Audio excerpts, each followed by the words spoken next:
Audio streaming of today's council meeting starts at 1 p.m. local time. Streaming is paused during breaks.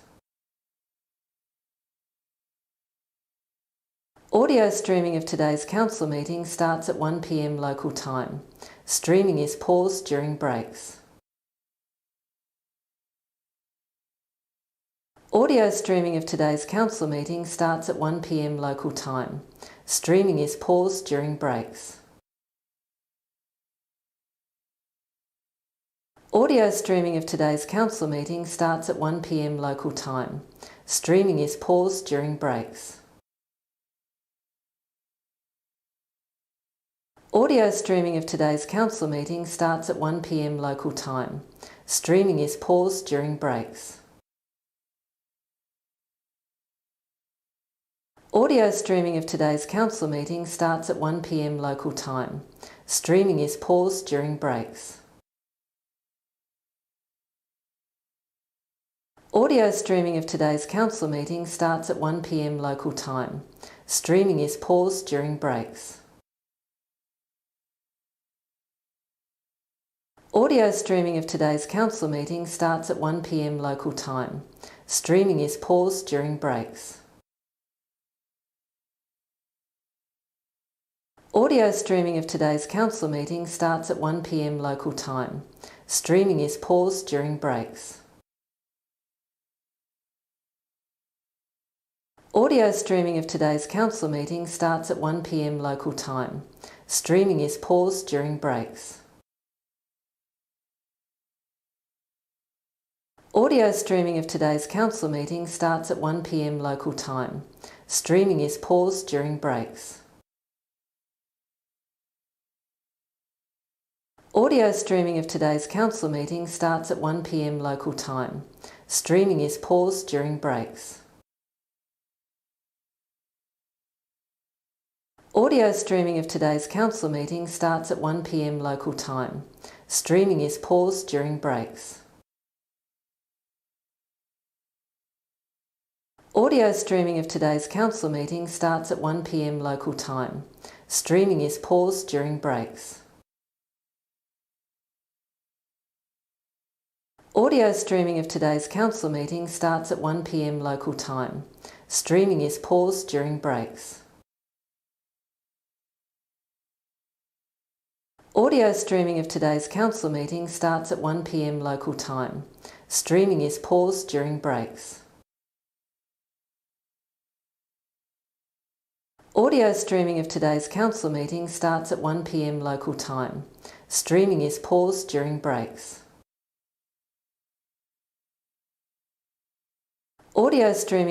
council meeting starts at 1 p.m. local time. Streaming is paused during breaks.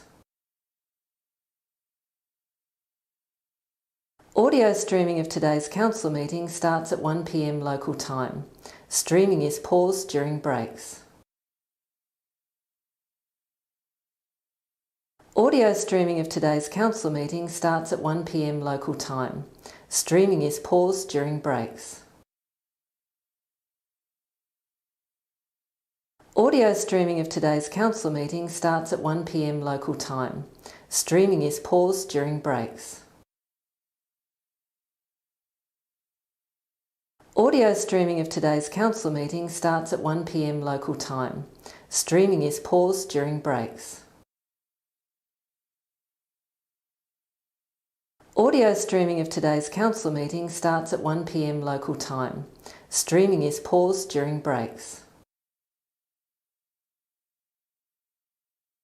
Audio streaming of today's council meeting starts at 1 p.m. local time. Streaming is paused during breaks. Audio streaming of today's council meeting starts at 1 p.m. local time. Streaming is paused during breaks. Audio streaming of today's council meeting starts at 1 p.m. local time. Streaming is paused during breaks.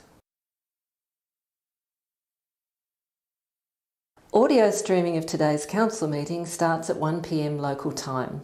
Streaming is paused during breaks. Audio streaming of today's council meeting starts at 1 p.m. local time. Streaming is paused during breaks. Audio streaming of today's council meeting starts at 1 p.m. local time. Streaming is paused during breaks. Audio streaming of today's council meeting starts at 1 p.m. local time. Streaming is paused during breaks. Audio streaming of today's council meeting starts at 1 p.m. local time. Streaming is paused during breaks. Audio streaming of today's council meeting starts at 1 p.m. local time. Streaming is paused during breaks. Audio streaming of today's council meeting starts at 1 p.m. local time. Streaming is paused during breaks. Audio streaming of today's council meeting starts at 1 p.m. local time. Streaming is paused during breaks. Audio streaming of today's council meeting starts at 1 p.m. local time. Streaming is paused during breaks. Audio streaming of today's council meeting starts at 1 p.m. local time. Streaming is paused during breaks. Audio streaming of today's council meeting starts at 1 p.m. local time. Streaming is paused during breaks. Audio streaming of today's council meeting starts at 1 p.m. local time. Streaming is paused during breaks. Audio streaming of today's council meeting starts at 1 p.m. local time. Streaming is paused during breaks. Audio streaming of today's council meeting starts at 1 p.m. local time. Streaming is paused during breaks.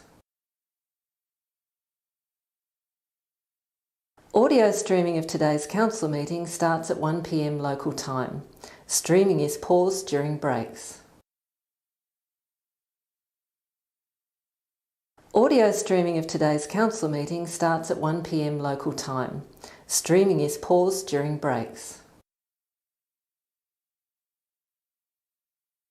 Audio streaming of today's council meeting starts at 1 p.m. local time. Streaming is paused during breaks.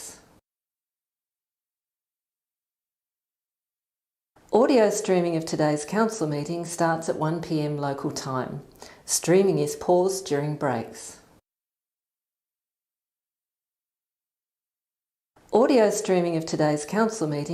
at 1 p.m. local time. Streaming is paused during breaks. Audio streaming of today's council meeting starts at 1 p.m. local time. Streaming is paused during breaks. Audio streaming of today's council meeting starts at 1 p.m. local time. Streaming is paused during breaks. Audio streaming of today's council meeting starts at 1 p.m. local time. Streaming is paused during breaks. Audio streaming of today's council meeting starts at 1 p.m. local time.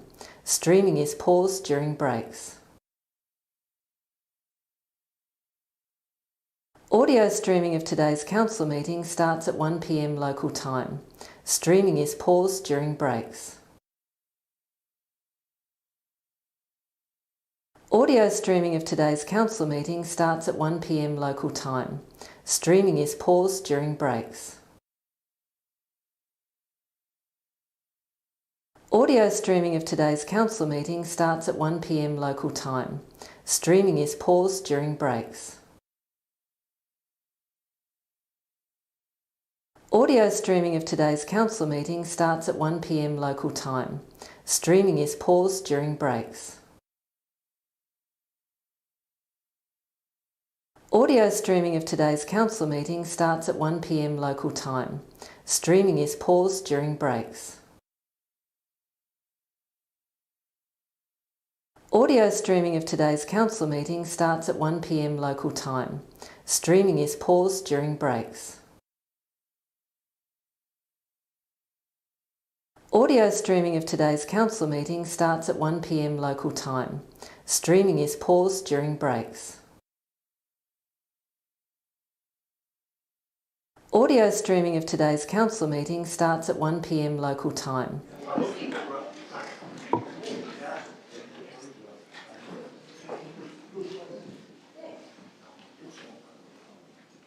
Thank you, councillors and guests. Welcome.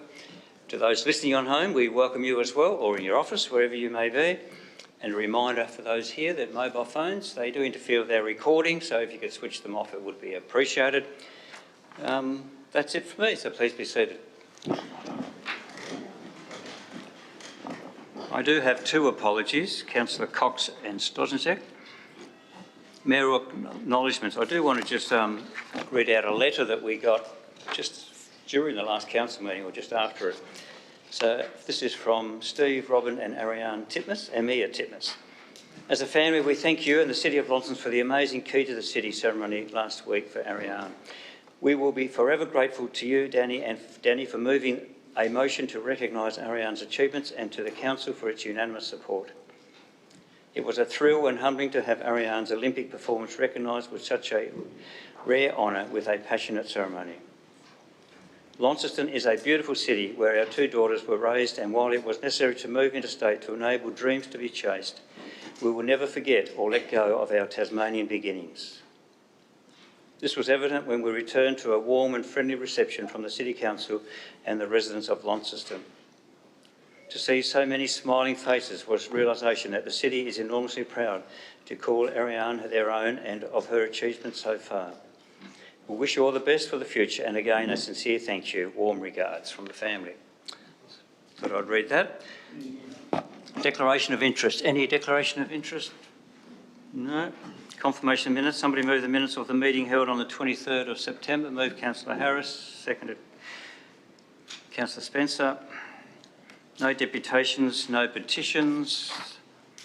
We have a community report. Mr. Jeremy Tor. Oh, sorry. Oops, I moved on too fast. Just 1 minute. We have to vote on the minutes. That's correct. We have a mover and a second. All those in favour?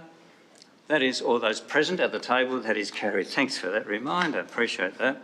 We now have Jeremy. You may now step up. Thank you very much. Jeremy Tor from the Tasmanian Storytelling Festival. Welcome. Good afternoon, councillors, and thank you for asking me here this afternoon. Okay, as befits a storytelling festival, I'm going to tell you a story. Once, a small town in outback Australia had a problem. It was a great place. They had good pubs. They had lots of singing and playing and laughing in the pubs. But every summer, the inhabitants would all leave and they'd go to the coast. And they left the town empty. And all the businesses in the town suddenly saw all of their customers disappear. So the people asked each other, what can we do? They thought a bit and they thought, I know, we'll have a music competition so people will stay here for a bit more in summer. So they rustled up a wooden guitar, little wooden guitar, as a prize. They put up posters around the town and people started staying in the summer instead of going to the coast. Okay, enough of the little fables. Here's a story about the Storytelling Festival instead. When I first arrived here from Singapore, I met a lot of people around the area. They told stories and just people in the coffee shop on George Street, people walking down the street in Mathina, and a guide on the Arthur River. They told some fantastic stories. And I thought, wow, these are brilliant stories. There should be a platform to actually expose these and to store them and help them become celebrated. I mentioned to one or two people that I thought that was a good idea, and they said, yeah, we like the idea. We think it's a good idea. Why don't you do it? As people do, they always say that. They don't say, can I help? They say, can you do it? So I did, and I just organised a few evenings in the pub, got people together, and I realised people really like doing this. So I put in an application to all the councillors and said, could you give me a bit of seeding money, and then maybe I can do a bigger festival over a weekend? And very, very kindly, you did. And that's why some of you are sporting badges now saying, I'm a storyteller, because that's one of the things that it helped pay for. We also got a bit of support from local business. I got some cheap printing done from Phil Hughes Office Supplies. Publicity came from the Tamar Valley Writers Festival, and free premises to hold the lead-up sessions from the Phoenix Bar just down the road. But you gave me the bulk of the money, from which I'm very grateful, and that paid for the rental of the tram sheds, for the insurance, posters, web services, publicity items, and the badges. We put the festival together so that we had a Friday night with professional storytellers. Saturday was workshops all day long where people could learn about the art of storytelling. And then Sunday was an open mic where people could come in and just tell their own stories. And much to my amazement, it was astonishingly successful. It was a horrible weekend. People didn't have to pay, so there was no obligation for them to come. But we had over 200 people that booked and turned up. We had sessions all day on Saturday and on Friday and on Sunday, and we had 60 to 80 people each time. Absolutely, I was amazed, I was shocked. It was way beyond my expectations, I have to say. But not only that, the feedback that we got was excellent. We even had to drag some extra chairs in for a couple of the sessions. And the feedback that I got, I've got one or two here. I don't know if you've read the circulated thank you letter that I sent in, but here's some anyway. I'll just read them. It was a great event, great sessions and great people. Thank you. I had a wonderful time. Great lineup, so diverse and interesting. Good cross-section of speakers and presenters. We'll come to another event and I'll be happy to pay, which to me was really, really encouraging. The only negative that we did have was somebody that missed the start, but they got their times wrong anyway, so that wasn't really our fault. Overall, it was a remarkable success, and it really reinforced the fact that a storytelling festival has very strong appeal to the people in Launceston. We had teenagers, teachers, want-to-be storytellers, retirees, and professional writers coming from across Australia. We had a lot of people here that came up for the weekend from Hobart. This was despite no commercial advertising, just me and a friend distributing flyers and posters around the city and personal interviews on the local radio.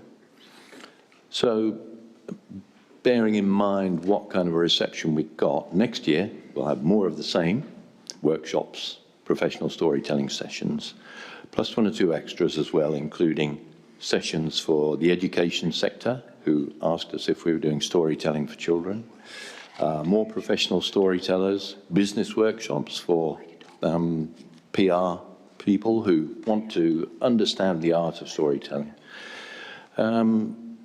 Oh God, I've got a list here, but I won't go through them all. The other one, which is quite interesting, is maybe we can expand it to operations like vineyards and pubs and hotels as well, which it would be an ideal thing to do. And hopefully a bit of potential business sponsorship as well. So that, in terms of the numbers and the feedback and the response, gives you a big picture. But I'll just go back to that original story that I was telling you about Outback Australia and a poor, struggling town managing to try and claw people back from the seaside. So, let me finish the story that I started with. That little outback town with the empty streets every summer was called Tamworth. 40 years ago, it was struggling to stop people leaving at the weekend. Now, every summer, it holds what is undeniably the biggest country music festival in Australia, with tens of thousands of visitors arriving every year. It's one of the top 10 country music festivals in the whole world, and it brings in over $50 million every year when there's not COVID. That festival started with a simple idea to get people together, to give them something they could all be part of and to enjoy. And I believe that Launceston can do that with a storytelling festival. Thank you for listening, and thank you for the seating grant. Thank you. Thank you very much for your coming and for sharing and for the Storytelling Festival. Appreciate it. Thank you very much. Thank you, Mr Mayor. We now go on to public question time. We have the questions with on notice there. Any questions without notice? If people could now come forward.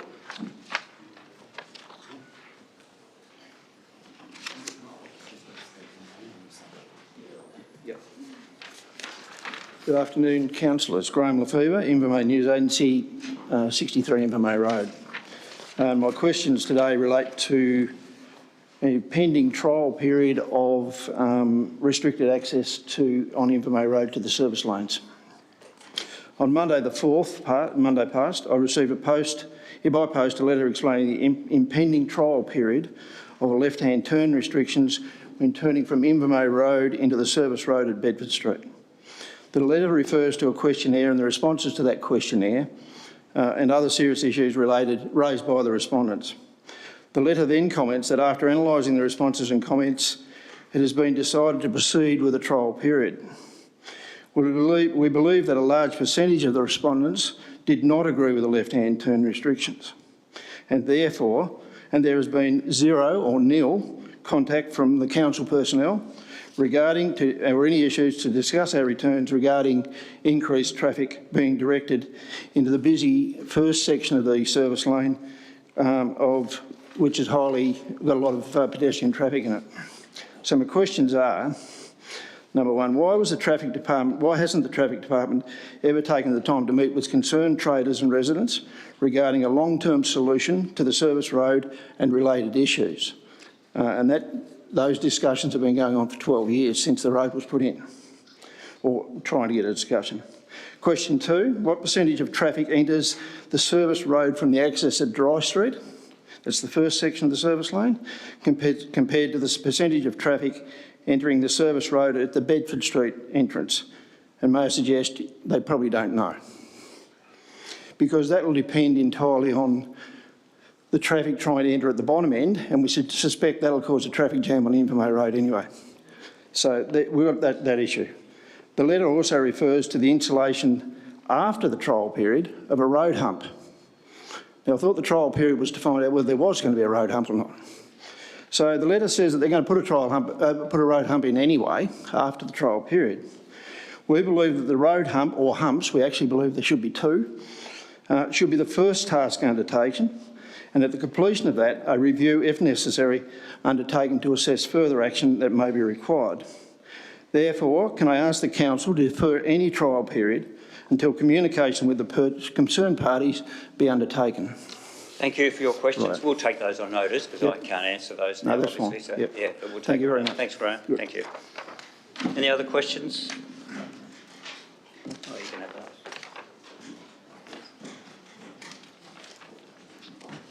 Good afternoon, Sue Rafferty, Mowbray. Before I begin, I wish to thank Councillor Mackenzie for organising a meeting with Mr Eberhardt. I'm still unsure of any purpose it achieved, but observe with interest the manner in which Mr Eberhardt goes about his duties with the public. I attended in the hope of gaining insight into how this council operates. And Mr Eberhardt gave me a clear picture of the current operational methods being undertaken. I was possibly speaking to the wrong person, as most matters were in the domain of Mr Stretton, who didn't attend the meeting. The greatest surprise was to learn that Council has no need for a map room, something which I would have expected to exist, and that infrastructure planning is now done solely on computers. It was a greater surprise to learn later that a map room does exist, or did so 6 months ago. In my dealings with Council, I wonder who has a clear picture of the future of this city, and if a forward plan exists in any shape or form. So my first question, does Council have a proper long-term forward plan? And if so, how does it take an overview of the built and natural environment, and how does it include potential developments which appear ad hoc arrangements with individual developers? Thank you. The Acting General Manager, CEO will answer that. Thank you. Thanks, Mayor. The Greater Launceston Plan, the Regional Land Use Strategy and the Launceston Interim Planning Scheme all guide how development will occur in the city, and those documents are all available on the Council's website. Doesn't really answer my question. Thank you. Launceston has historically, dating back to early settlement, made some appalling building decisions, from the early proposal to build the city in Invermay, Belfast Street, we all know, and the later development of a swimming pool in the basin at Home Point, which had to be closed to flooding events and sewerage issues. It appears that we've not progressed far from those early mistakes by putting a recycling plant into the known floodplain, and also last meeting's agreement to build a large hotel on a known fault line. How council engineers consider either of these to be acceptable is beyond me. Mr Van Zetten at my last meeting here on the 9th of September stated that, after speaking and talking, your words, with the operators, when complaints exceeded 2 each year, the facility might be closed down. Hollow words.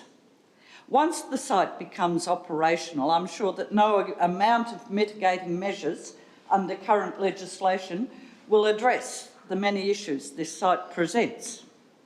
If it has to be closed down, imagine the amount of money wasted, the lost time in recycling, something I wholeheartedly support, and the negative cost to the health and well-being of the residents directly affected. My sole purpose when I began coming here was to prevent the wasting of time and money, and I'm surprised that Veolia and Council cannot see the potential for detriment toward the community they supposedly serve. Council has consistently stated that the proposal of the recycling plan was initially rejected. That self-serving backpatting is long gone due to Council's constant statements to the effect that the issues raised in P1 of the RAMPAD document have been satisfactorily addressed. No, they've not been satisfactorily addressed at all. So my second question is, given the fact that it is probable that the recycling plant on Churchill Park Drive will operate at or above allowable noise limits, according to Mr Ford, who's a noise expert, and that there is potential for the site being closed down in the future, according to Mr Van Zetten, why does Council continue to support its development on this site? Yeah, Council, as you're fully aware, because we mentioned this quite a few times already, is acting by REMPAT. They assessed it and they've instructed us with certain conditions to approve it. That's what's happened. Well, that leads into number 3. I've long considered that there is no morality in law. It's a game of winners and losers, and generally the powerful achieve their objectives regardless of the merit or lack of in the situation. Mr Van Zetten has stated to me that the immorality of placing the recycling site on Churchill Park Drive was my opinion. Morality is the belief that some behaviour is right and acceptable and that other behaviour is wrong. Morality is a system of principles and values concerning people's behaviour which is generally accepted by a society or by a particular group of people. Without morals, we are lesser human beings. My view on the immorality of this site placement is shared by the residents of Inveresk, and it appears that Mr Van Zetten's personal view of it being okay to site it there is in direct contradiction of the sentiments expressed by Council when you initially rejected it. So my question is, again, how can Council approve the development on Churchill Park Drive when it was overwhelmingly rejected in this room last year, and what recourse is available to overturn the current proposal at this point? As you're aware, as I said before, each one of the councillors did not approve it. We voted against it. I think it was unanimous, if I remember correctly, from all No? Oh, not quite, sorry. Anyway, most of the councillors did. Anyway, REMPAT made that decision. Appeals can be made to them, to the Supreme Court, which is in 28 days of their decision. Thank you. Thank you. Have a good week. Any other questions from the public? Mr Mayor, Robin Smith on behalf of Coffee Republic, a business in the Brisbane Street Mall. Previously I asked a question about the complaints and suitability we'd been noticing of the practice of leaf blowing with petrol-powered leaf blowers in the CBD on a daily basis. And I thank you for the answer for that. I think the answer was along the lines that you use that method to blow to avoid leaves going into the drains. I find that about 7 o'clock each day that practice is undertaken, and we are finding we're getting complaints, particularly about the fumes, the two-stroke petrol fumes from these two machines that run in tandem down every street. And they're in every area, so not just where leaves have fallen, they're all around town. And people being caught up before or after finding an unpleasant experience and are starting to comment more and more. Is that something Council could look at, that practice, please? Yeah, I'll take that on notice and we're happy to follow that up. I'm sure we can follow that up. Thank you. The next question is just wanted to clarify the best understanding I have of the 4-block section of the CBD as far as traffic goes. Now, and the response I got from my question last time, I thank you for that, and it did say it's undecided and you're going to put it out. But from reading the Stage 2 City Heart publications and the best information available as it stands today is that the section of road on Patterson Street between Charles and St John is two-way, which then, as it moves further to George Street, is one-way. Correct. If you were to turn right onto, which would be George Street, would be two-way. No, that's one-way. Would be two-way under the proposal of City Heart Stage 2. I don't think it is. Well, not my understanding anyway. It's one-way. It's going to be one lane. That's what they were talking about originally. That can't be two ways. Just, if I may clarify that. So this is George Street from Patterson to Brisbane, two-way? No, one-way. Okay. Well, okay. And then it is one-way, and then York Street is one-way. Yep. And then you would turn back onto Charles Street from York. That would be two-way. As far as Brisbane, which would then revert to one-way.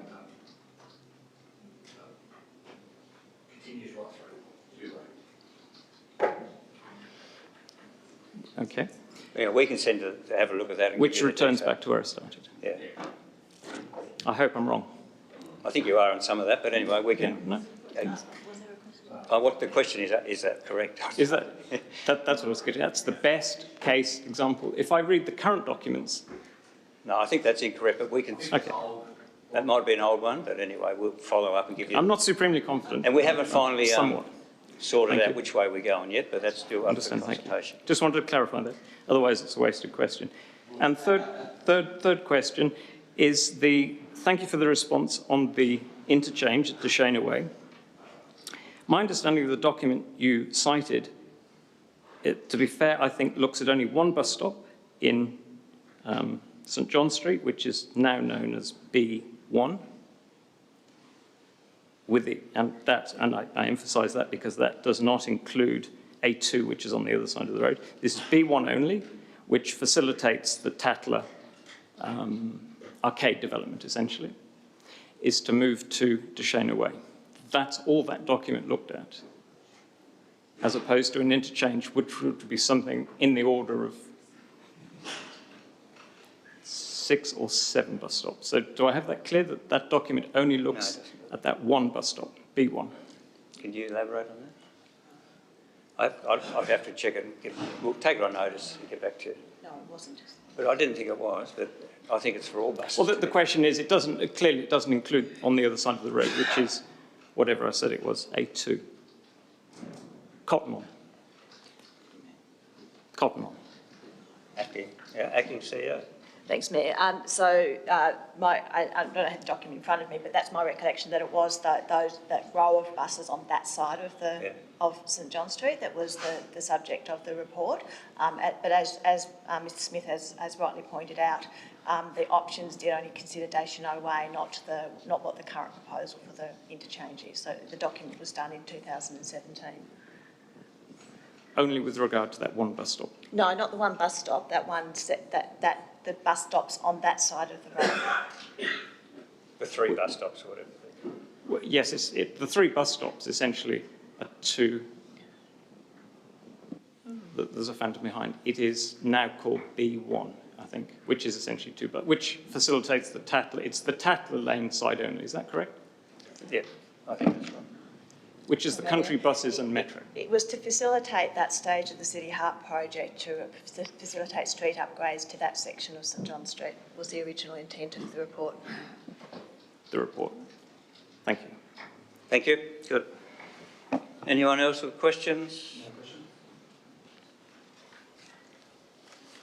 Thank you. Under the provisions of the Land Use Planning and Approvals Act of 1993, Council acts as planning authority in regard to items included in agenda item 9, Planning Authority. 9.1, we do have a speaker for 9.1, James Emerson Armstrong.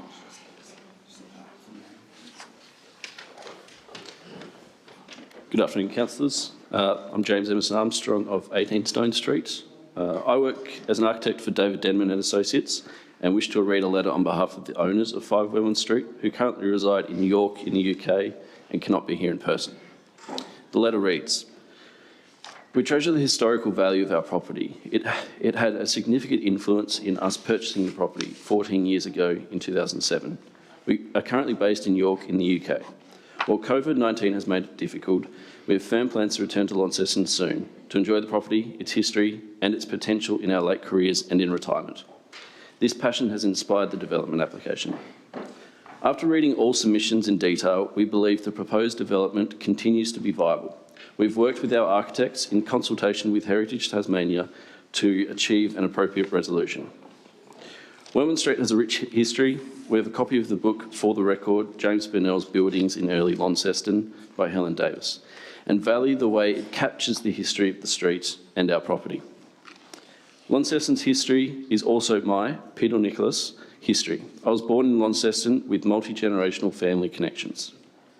One of my forefathers would have been a contemporary of James Burnell in Launceston and may have even made some of the iron that was used in the houses. My great-great auntie Diane lived at 2 Wellman Street. We believe the orangery will be a discreet addition to the house. The rear of the house cannot be seen from my street due to the existing brick outbuildings along the street. The internal changes we are proposing are in line with the previous changes. We believe our changes are both sympathetic to the historical significance of the building and appropriate for the ongoing preservation of the property as a valued home. It is important to us to have a bathroom on the mid-level from a mobility perspective. The proposed design enables its creation with access from the new master bedroom and the main hallway. We are passionate about the history of 5 Wellman Street. Our ambition is to retain and enhance the property. Sincerely, Diane Day and Peter Nicholas. Thank you. Thank you very much. That's all the speakers that I have. I don't think there's any other speakers here for that item. So 9.1, moved Councillor McKenzie, seconded Deputy Mayor. Do you wish to speak to Councillor McKenzie?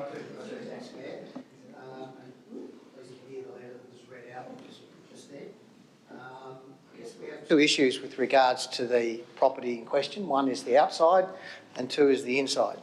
I think if you read the letter from the Tas Heritage Commission in relation to the matters purportedly inside and the rectifications required to the planning to enable them to be satisfied with that, I understand that most of the things that were stated in that, the comments just then, are referred to as being acceptable to the owners of the property. So what I look at is the heritage of the internal part of the property looks like it's been dealt with appropriately by condition from the Tas Heritage Council, and therefore I think trying to manage the historic context of the property inside. The orangery outside is taking away a previous I think renovation that was done, which was external to the property, which was done in more recent times, and replacing it with something slightly more substantial. As the comments made by the proponent, you can't see the orangery from outside of the property unless you probably live at number 3 or number 7 over the fence. I think we looked at that today, and because of the way that my street is structured with the sheds and the walls, you cannot look over the top and see it easily unless you walk down and try and look through the cracks in the gate. So therefore its visual amenity in relation to the streetscape is really not impacted at all. The only real impact of 5 Wellman Street is actually from the front. As you walk along Wellman Street and look up, and there are no changes being required in relation to the current application.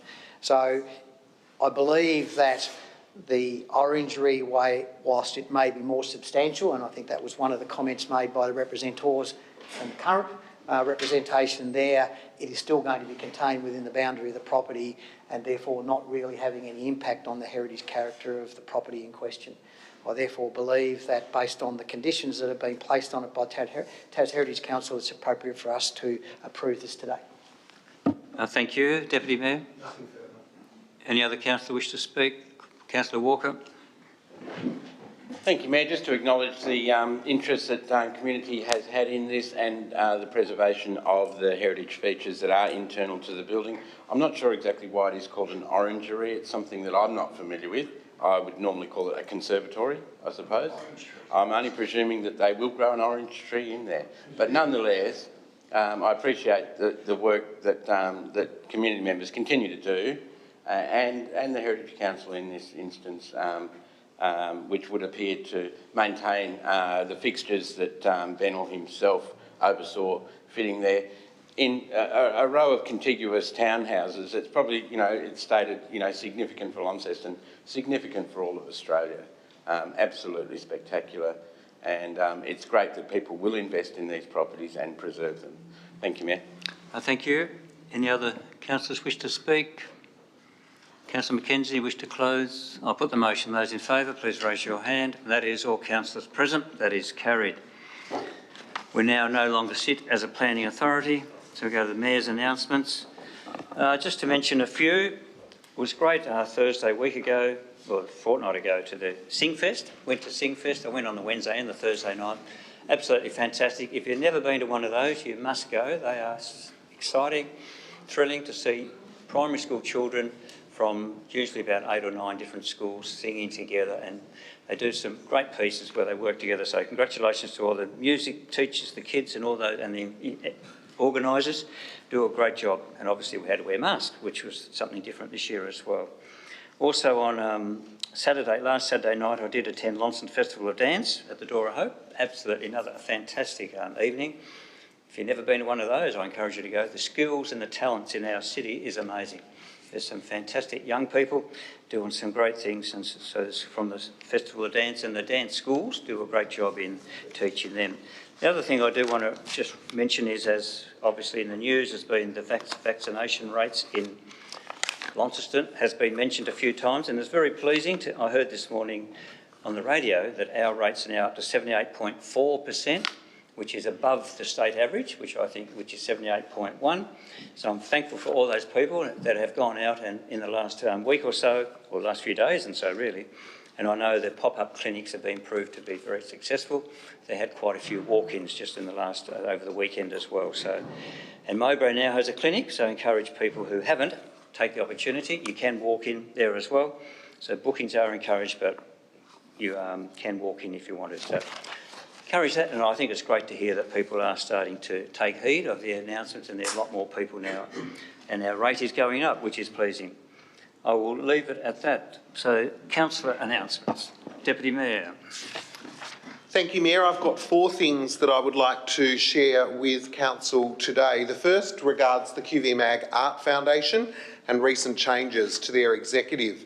Jenny Chapman, who many of you know and have seen and interacted with as she's come to our council meetings, stepped down from the role of chair after 3 years in that particular role. She joined QVMag Friends in 2010 and moved to the foundation in 2014.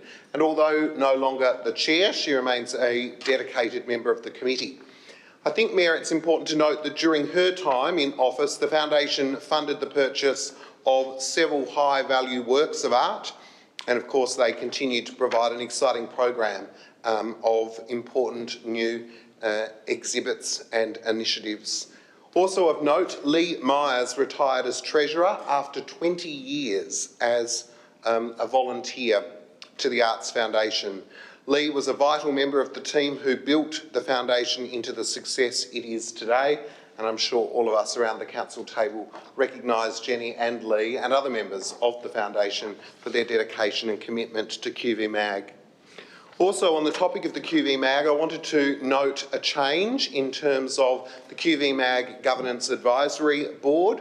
At last week's meeting, after many months of notifying us of his intention, James Riggle stepped down as chair of the QVMag Governance Advisory Board and was replaced by Kim Lehman, who had been on the committee for a number of months. And we thank James for his commitment as he continues to work as a member of the committee, his commitment to leading that organisation. The third thing, Mayor, I wanted to share with you, and you in fact attended this event as did I, was a celebration on Friday evening of 5 years of the Van Diemen project. Adam Mostogel and members of his team have been working collaboratively for 5 years, bringing business innovation to northern Tasmania, activating ideas, helping individuals, businesses and community groups achieve success. And it was really wonderful to hear that the youngest person that they've worked with is 9 years of age and the eldest is in their 80s, and continue to generate ideas and business incubators for our Launceston community. And segueing nicely, I thought, was item number 4, Mayor. Wanted to reference that entries are now open for the 2022 Launceston Chamber of Commerce Business Excellence Awards. As we know, it's been a very tough time during the last 18 or so months, and the opportunity for businesses to be recognised through the Business Achievement Awards and the culmination of that on the 19th of March in an awards event that celebrates the diversity of many, many categories, not-for-profit sector as well as the business sector. And we thank the Chamber of Commerce for their work in garnering all of those wonderful things that are happening in Launceston and further afield. Thank you. Councillor Dawkins. Thank you, Mayor. Last Friday I attended the launch of the 24 Carat Project ceramic event at Design Tas. It was one of the most spectacular events I've been to at Design Tas. There were people throwing pots, so they were making ceramics on the night, but also that synergy between the 24 Carats project, which is school students growing and eating, cooking food, and creating a social enterprise to be able to fund it. So there's so much depth to how Kirsha Kashal has managed this project. She brought it from New Orleans when she came to Tasmania, and she's now got 15 primary schools and 1 high school involved, but now, fortunately, also 2 northern Tasmanian schools. So East Tamar Primary School and Ravenswood Heights have both been added to the project, and it's been a long time coming. So it's very exciting to add to the fantastic community gardens and all of the people in those communities who are also already so interested in who gets to eat healthy food, that we've now got a purely privately funded organisation to come in with this really exciting project that I know is going to add so much depth to our offering, and I can't wait to see what they can achieve. Thank you. Councillor Harris. Thank you, Mayor. Just a couple of things. After our last council meeting, I attended the Kings Meadows Builder workshop as part of the ABCDE program that the council is running in the Kings Meadows area. That was a great workshop out there at the Kings Meadows Golf Club, where community members got together and they got to share their ideas with other members of the community, and I'm sure that our officer Sarah is doing a great job on that. I wanted to highlight that if any residents in Kings Meadows have any ideas, they can pop into the YMCA in Kings Meadows and submit them on just a simple piece of paper. So it doesn't have to be War and Peace. They're looking for all sorts of ideas for how Kings Meadows can be improved. Along with yourself and a couple of others, I did attend the opening of the Utas Bridge, and thankfully it didn't fall down. For those of you in the community who might think that it perhaps wasn't well built, it seemed to be extremely well built, and look forward to the continuing development of the Utas site as it grows out there at Inveresk. There's certainly a lot on the go, and by the end of 2024, I suspect that both sites, Willis Street and the Inveresk site, will in fact be completed. And finally, just like to say that I attended a business breakfast from the Chamber of Commerce where the Fortescue Future Industries spoke about their plans for a new hydrogen plant at Bell Bay. Unlike many of the other hydrogen plants that seem to go through a process of a pilot plant and feasibility studies, it does appear that the Fortescue Industries, Future Industries, is well funded, and if they decide to do it, then they'll be full bore into it, and in fact it could be open as early as 2023. So I do look forward to that if it does happen, and I'm sure that we'll have a speaker from Fortescue Future Industries sometime along to our future workshop of the council. And the only other thing I just want to say that the civic reception we attended for the Landcare, where there was 200 delegates, was great for the city. As a former Landcare member out at Carrick, I really enjoyed it, and it was wonderful to see some of the other people who'd received service awards, some of them up to 40 years, service to the community as volunteers, which was fantastic to see. Thank you. Thank you. Councillor McKenzie. Mayor, just wanted to register a late apology from Councillor Daking. He is off camping with his family and hadn't realised the day had changed. Councillor Walker. Thank you, Mayor. And I do note that you did attend in your report a not so traditional story by Troll Woolway Pakenham man Nathan Maynard, who in conjunction with Terrapin Puppet Theatre has put this play together. I attended on Friday, a room full of more kids than adults, but certainly all entertained. What we're witnessing is the rise, the resurgence and growth of Tasmanian Aboriginal culture and creativity, which is just a fantastic thing. And this play has been presented a few times, so I'd just urge anyone who does get a chance to be fully entertained for an hour by this story to get along and participate in that resurgence. It's great. Thank you. Any other councillor reports? No, we'll move on. Questions by councillors. Deputy Mayor. Thank you, Mayor. I'm just wondering if we could have an update with regard to the Civic Square paver replacement program and where that is at. Thank you. Acting CEO. Thanks, Mayor. I don't actually have an update. I'm going to have to get back to you on that. Take it on notice. Yeah, Thank you. thanks. No other questions? We'll move on. Council workshops, the 14.1 workshop report. Somebody happy to move? Move, Deputy Mayor. Seconded, Councillor Harris. Do you wish to speak to it, Deputy? Councillor Harris. Any other councillor wish to speak to it? I'll put the motion. Those in favour, please raise your hand. And that is all councillors present. That is carried. We go to community and placement, the 10 days on the island, 16.1. Someone happy to move? Deputy Mayor? Do we? It wasn't on my list. Is there a speaker? Because it's not on my list, sorry. No. Good. So move, Deputy Mayor. Seconded, Councillor Dawkins. Do you wish to speak to it, Deputy? Thank you, Mayor. I will speak briefly, as I have done previously, with regard to 10 Days on the Island and, importantly, on the successful partnership between this organisation and our city, broadly speaking.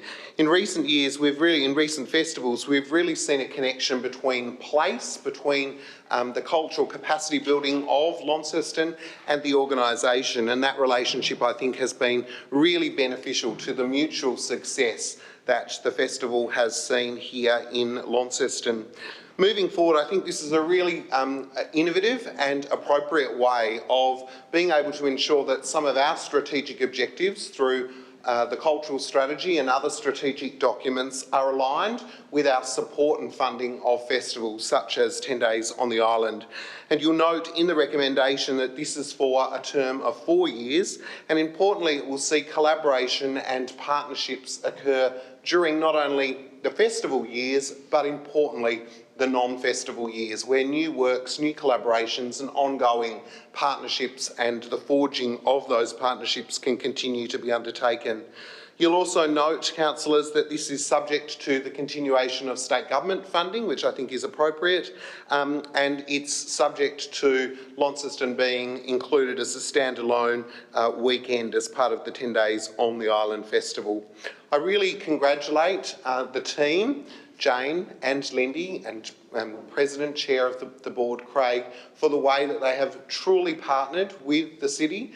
They've listened, they've learned, and importantly, I think we're seeing enhanced outcomes for both the cultural and arts sector, but more importantly, for the wider and general community here in Launceston, and we look forward to that continuing should this agreement be supported today. Thank you. Councillor Dawkins. Thank you, Mayor. It's been interesting to watch 10 Days change over the years, and I think that they have accommodated for the changes in the way that Tasmania sees itself as the organisation has progressed and how the events have progressed over the years. There's absolutely no doubt that we're in the depths of something that we are going to need celebration at the end of. You know, we really haven't even begun to understand what the pandemic is going to be like for Tasmanians, and at some point in the very near future, we're going to find out. So to all our makers of cultural pursuits, we thank you for persevering through these incredibly difficult times and look forward to a better time where we can all celebrate and enjoy it together. Thank you. Councillor Mackenzie. Thanks. I just stand to endorse the recommendation that's put forward, and I'd just also like to make comment. I mean, 10 Days on the Island, when it first started, my previous life as a partner at KPMG, we were one of the initial sponsors of 10 Days on the Island. It was a very disparate festival where it was hard to know exactly where it was around the state. It was great because it was meant to encompass all of the state. Very difficult to actually pull together and actually get engagement, I think, around the state. I think where we've now come to, and I congratulate the work that's been done by the creative team and the board in relation to sort of looking at how to better place Tasmania as an island and 3 separate locations, I think, around the state as a place to sort of base out of, because I think it actually makes it more impactful in regards to the community. And I just note Jane out there, who I think last time she spoke to us, we didn't know that she was stepping down, but I know she is, and really like to thank her for the input that she's put in over the last few years. You've done a terrific job. You'll be missed, but we'll certainly look forward to whoever takes your place, wanting to take a few more steps further on, but really thank you very much for what you've done. Thank you. Any others? Councillor Walker. Yes, certainly, back up the comments that have been made around the table, and just wanting to also acknowledge that our Community and Place Network General Manager Leanne Hurst's work in this area, acting CEO, I should refer to her as at the moment, and it has evolved to increasingly include Launceston as a destination, but also those Launceston art practitioners and arts organisations. And, I can only stand to encourage that to continue, that we further enhance this experience through that involvement, growth, and that growth of collaboration. Thank you, Mayor. Thank you. Any other councillors wish to speak? Deputy Mayor, wish to close? Just briefly, Mayor, wanted to certainly thank those who have contributed around the table, and to follow on from Councillor Mackenzie's words, I believe that the strength of the partnership in the Launceston offering is due to Jane and due to the way that she's listened to feedback that's been provided both before and early on in her term, and we thank and wish her well for all that she's done, not only for 10 days but indeed for the sector. I think it's important to note, Mr Mayor, that this by itself could look like a large and significant announcement if taken out of context. But it's important to note that since 2001, this council has partnered and financially supported the 10 Days on the Island Festival. And what this particular agreement seeks to do is to provide some surety to both the organisation, 10 Days, but indeed, us as well, and the Northern Tasmanian arts community around what should be expected for the level of investment. So, taken out of context, it could be seen as a significant announcement, but what I prefer to look at it as is a consistent way of working for the next 4 years that's aligned to our strategic intent, that allows for good, careful planning from the board's perspective in terms of the Launceston offering for 10 days into the future. Thank you. I'll put the motion. Those in favour, please raise your hand, and that is all councillors present. That is carried. Close the meeting. Thank you.